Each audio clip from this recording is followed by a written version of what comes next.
Bom dia, boa tarde, boa noite, meus queridos amigos ouvintes. Muito bem-vindos de volta ao Cristianos Podcast. Hoje nós estamos com um programa especial com o título A Ressurreição de Jesus e a Ressurreição Escatológica dos Crentes. O texto base é de 1 Coríntios, capítulo de número 15, os versos 1 ao 58. Leiamos então o que diz a palavra do Senhor em 1 Coríntios 15, 1 ao 58. Irmãos, venho lembrar-lhes o evangelho que anunciei a vocês, o qual vocês receberam e no qual continuam firmes. Por meio deles, vocês também são salvos, se retiverem a palavra assim tal como a preguei a vocês, a menos que tenham crido em vão. Antes de tudo, entreguei-a a vocês, o que também recebi, que Cristo morreu pelos nossos pecados, segundo as Escrituras, e que foi sepultado e ressuscitou ao terceiro dia, segundo as Escrituras. E apareceu a Cefas, e depois aos 12, e depois foi visto por mais de 500 irmãos de uma só vez, dos quais a maioria ainda vive, porém alguns já dormem. Depois foi visto por Tiago e mais tarde por todos os apóstolos. Por último, depois de todos, foi visto também por mim, como por um nascido fora de tempo, porque eu sou o menor dos apóstolos e nem mesmo sou digno de ser chamado apóstolo, pois persegui a igreja de Deus. Mas pela graça de Deus sou o que sou, e a sua graça que me foi concedida não se tornou vã. Pelo contrário, trabalhei muito mais do que todos eles, todavia, não eu, mas a graça de Deus comigo. Portanto, seja eu ou sejam eles, assim pregamos e assim vocês creram. Ora, se o que se prega é que Cristo ressuscitou dentre os mortos, como alguns de vocês afirmam que não há ressurreição de mortos? E se não há ressurreição de mortos, então Cristo não ressuscitou. E se Cristo não ressuscitou, é vã a nossa pregação e é vã a fé que vocês têm. Além disso, somos tidos por falsos testemunhas de Deus, porque temos testemunhado contra Deus que ele ressuscitou a Cristo, ao qual ele não ressuscitou, se é certo que os mortos não ressuscitam. Porque se os mortos não ressuscitam, também Cristo não ressuscitou. E se Cristo não ressuscitou, é vã a fé que vocês têm, e vocês ainda permanecem nos seus pecados. E ainda mais, os que adormecem em Cristo estão perdidos. Se a nossa esperança em Cristo se limita apenas a esta vida, somos as pessoas mais infelizes deste mundo.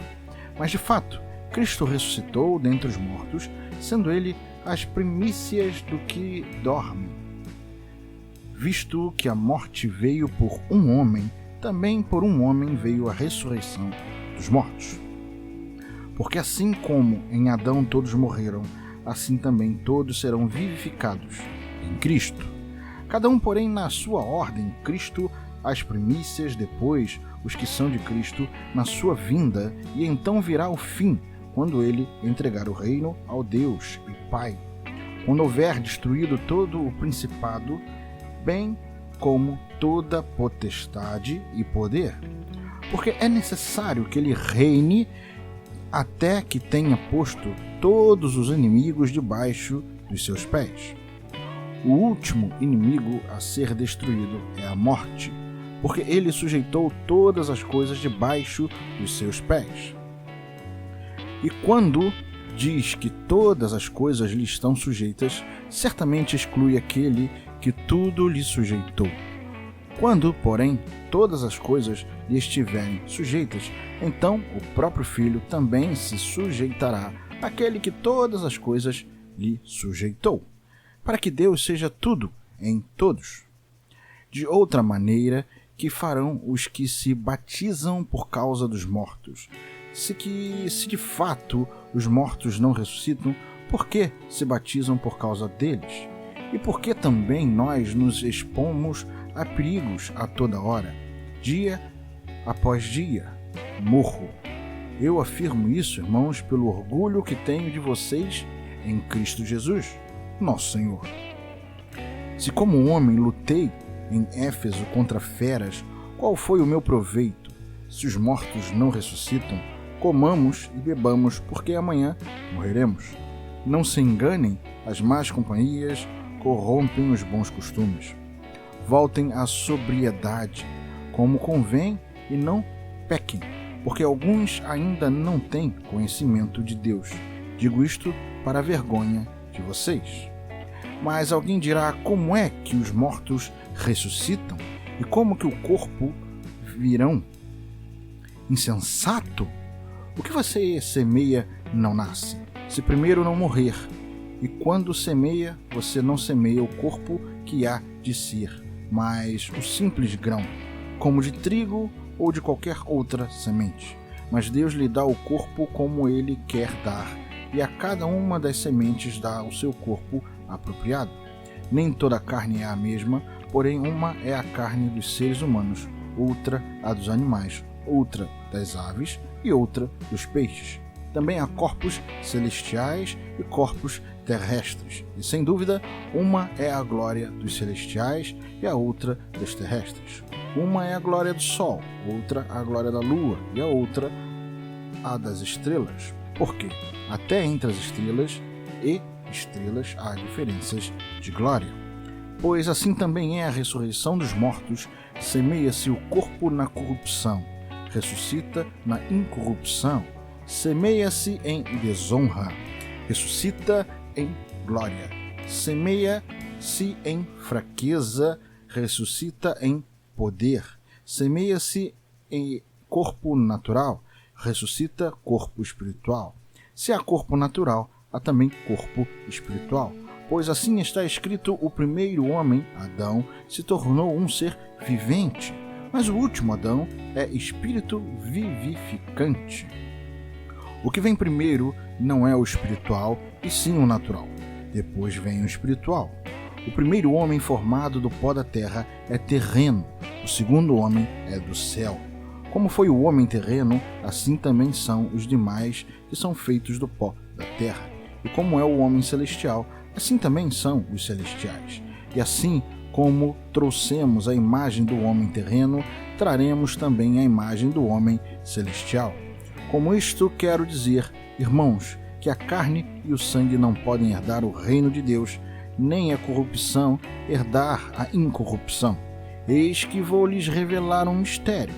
Nem todos dormiremos, mas todos seremos transformados num momento, num abrir e fechar de olhos, ao ressoar da última trombeta.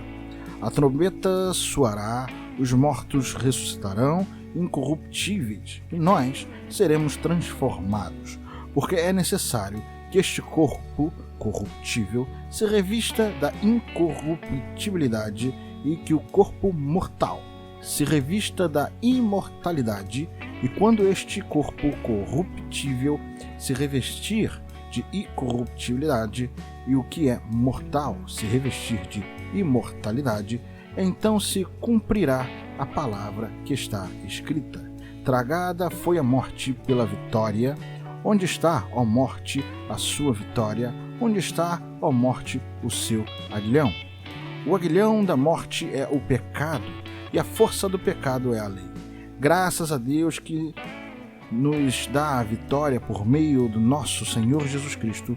Portanto, meus amados irmãos, sejam firmes, inabaláveis e sempre abundantes na obra do Senhor, sabendo que no Senhor o trabalho de vocês não é vão.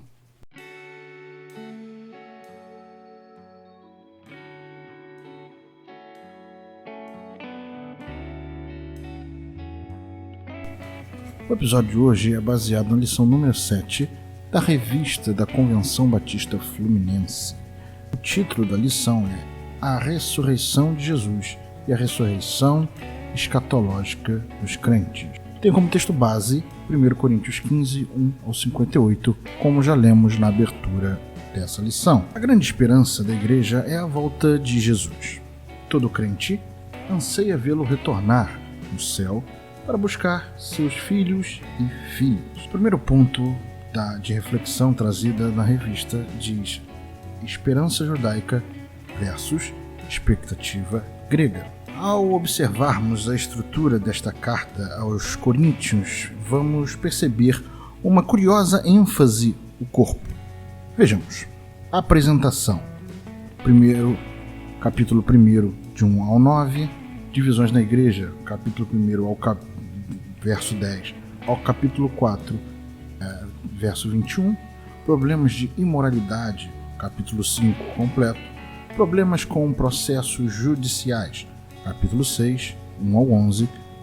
As questões relacionadas com o corpo, capítulo 6, 12 ao 20. As questões em torno do casamento cristão, capítulo 7, 1 ao 40. A liberdade cristã e a questão da comida, capítulo 8 até o 11, verso 1. As questões em torno do culto, roupa e comida, capítulo 11, 2 até o 14, 40. A ressurreição dos mortos, capítulo 15. A coleta para os necessitados, capítulo 16. Conclusão da carta, 16, versos 5 ao 24. Seria exagero dizer que a maior parte da carta trata de questões em torno do corpo? Parece que não.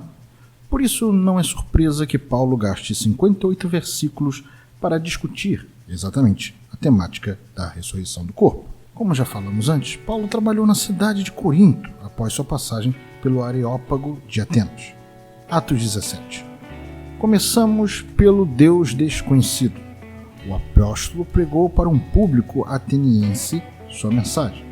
Eles o ouviram atentamente, até o momento em que ele falou da ressurreição dos mortos. Atos 17, 31. Segundo a narrativa bíblica, assim que Paulo tocou neste assunto, ele perdeu seu auditório.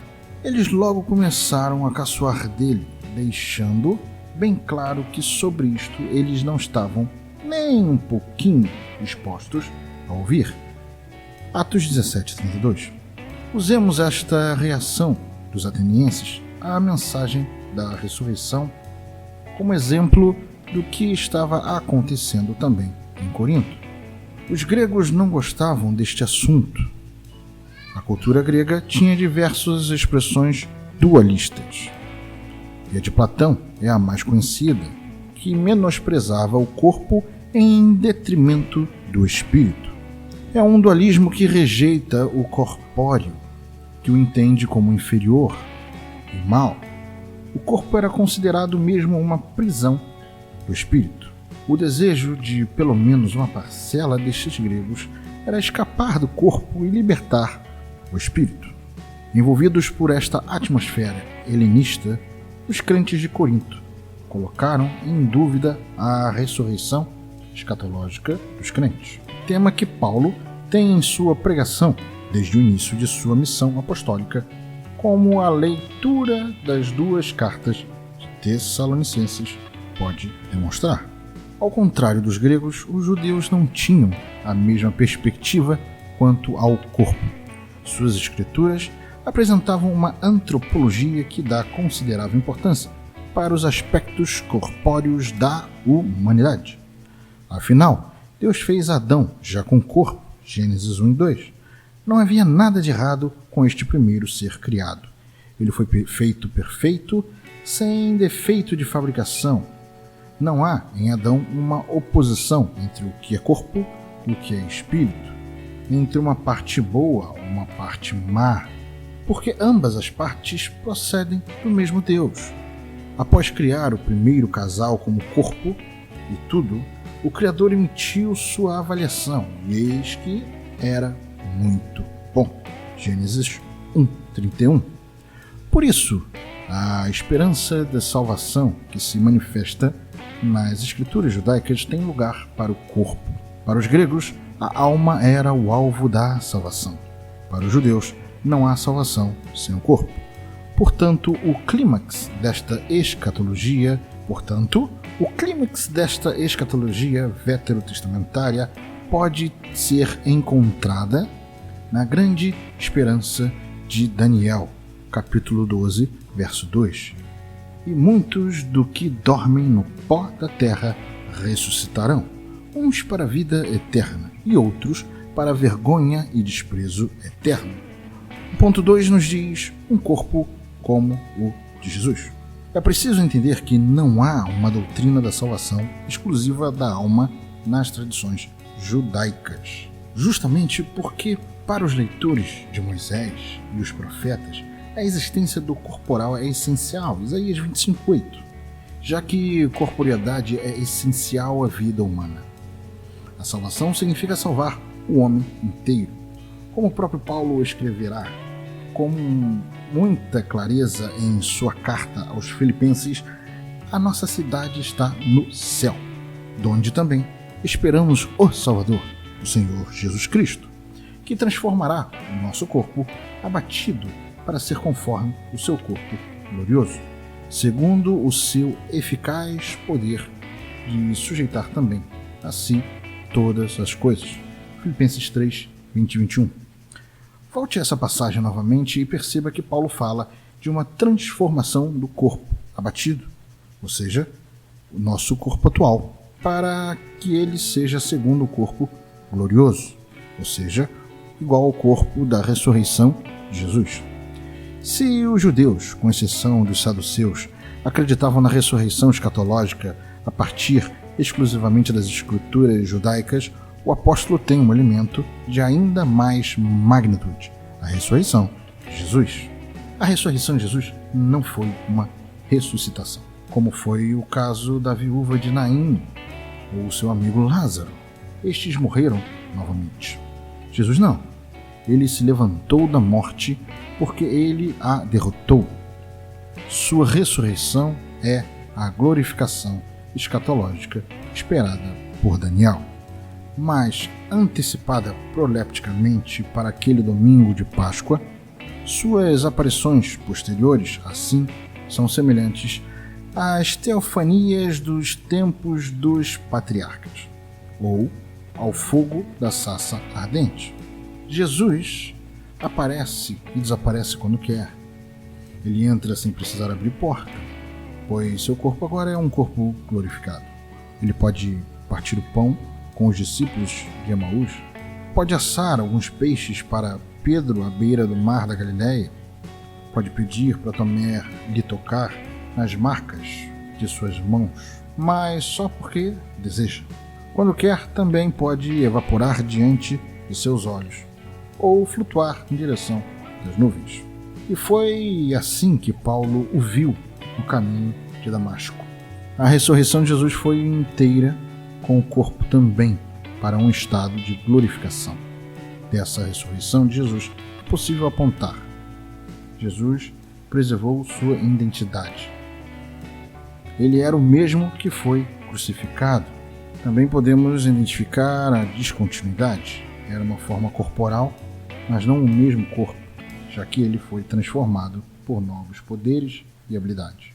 O que Paulo argumenta em 1 Coríntios 15 é que a ressurreição de Jesus é o início da ressurreição escatológica. É a primeira de uma série. Seus discípulos ressuscitarão com ele. Além disso, a ressurreição de Jesus é a garantia da ressurreição de seus discípulos. Vemos em 1 Coríntios 15, 14 e 18. Negar a ressurreição dos discípulos seria então negar a ressurreição de Jesus. Quem adotasse tal caminho era para Paulo o mais miserável dos homens. 1 Coríntios 15, 19. Pois, se Cristo não ressuscitou, é vã a vossa pregação e é vã a vossa fé. Verso 14. Para Paulo há diferentes tipos de corpos. Corpos humanos, corpos de uma estrela. Ele também usa a ilustração da semente, que após semeada morre para dar origem à árvore. 1 Coríntios 42, 43. Semeia-se corpo físico, nasce corpo espiritual. 1 Coríntios 15, 44. Paulo usa duas expressões em contraste: soma psiche e soma pneumate. No primeiro caso, ele fala de um corpo soma animado e feito para a vida, psiche. No segundo caso, ele fala de um corpo soma animado e feito para o espírito. Não é um corpo feito de espírito, mas um corpo transformado por si, adaptado para a nova vida espiritual. Mas, acima de tudo, O corpo da ressurreição será como o corpo ressurreto de Jesus, imprescindível, glorioso, perfeito. O embate entre expectativa judaica e grega não terminou nos tempos paulinos. Até os dias de hoje ainda encontramos um dilema parecido em uma falsa dicotomia que eventualmente surge entre os crentes a respeito da relação entre o corpo e espírito. Agora, uma igreja que nega o corpo despreza uma das principais esperanças do Evangelho de Jesus. Há um lugar para o corpo do plano de Deus para cada um de nós. Uma coisa que a gente precisa analisar, e essa reflexão que nos é dada nessa lição da revista Palavra e Vida, Corpo e Unidade, essa lição número 7 nos traz algo que é fundamental ao Evangelho, essa esperança da ressurreição. Nós acreditamos na ressurreição de Cristo e nós temos a esperança e cremos na nossa ressurreição. E nós, como igreja, precisamos estar atentos para que não falhamos, para que não erremos nas ideias do que a Bíblia nos traz. A Bíblia nos diz que ressuscitaremos. A Bíblia nos diz que teremos um corpo glorificado. Os judeus e os gregos tinham uma concepção diferente de como seria o pós-vida. Os gregos acreditavam que o corpo era mau e não poderia haver no pós-vida uma união de corpo e alma. O corpo é uma prisão para a alma, para os gregos. Logo, haveria necessidade de haver a separação na morte. Mas na Bíblia de Deus, nós vemos algo diferente. Deus nos mostra a criação do homem já com corpo. Deus nos mostra a importância do corpo. Jesus vem até nós como um de nós, ressuscita e mantém um corpo, apesar de ser um corpo glorificado e modificado. Então nós precisamos entender que ao morrermos, quando Jesus regressar e levar consigo os salvos, nós precisamos observar bem isso e não nos confundir, que o nosso corpo ressuscitará e teremos um corpo igual ao de Cristo na ressurreição. Um corpo semelhante ao nosso, um corpo que é possível ser tocado, um corpo que pode comer, mas um corpo que pode desaparecer, um corpo que atravessa paredes, um corpo que não é exatamente o mesmo, é um corpo alterado, glorificado, mas é um corpo que mantém a nossa aparência atual. E é isso que nós precisamos trazer como lição. O corpo não é mau. O homem falhou, o homem caiu, o homem pecou, mas o corpo não é mau. O corpo foi feito por Deus. E o corpo será, sim, restaurado, glorificado no dia em que voltaremos para o Pai em definitivo, no dia que seremos resgatados. Muitas vezes nós falhamos e nos esquecemos de observar essa parte da Bíblia que nos diz que o nosso corpo irá para o Pai, não só a alma. E essa lição nos traz essa lembrança, uma reflexão da importância que temos de estar atentos. Seremos ressuscitados. Não só nossa alma vai para o Pai, não só nossa alma vai para o paraíso, mas também nosso corpo será ressuscitado no fim dos tempos. E Paulo nos mostra isso nesse capítulo que lemos. Paulo nos mostra essa importância de estarmos atentos. Paulo nos mostra a importância de acreditarmos na ressurreição, pois se Cristo não ressuscitou, a fé é morta, é vazia.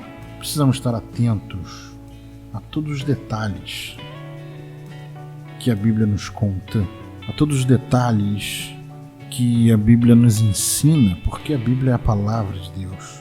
E a palavra nos diz que teremos um um corpo igual ao corpo da ressurreição de Cristo. E em resumo, em síntese, é isso que esse capítulo 15 nos mostra. Nos mostra que seremos resgatados, não somente a nossa alma, mas também o corpo. Estejamos atentos nas leituras bíblicas.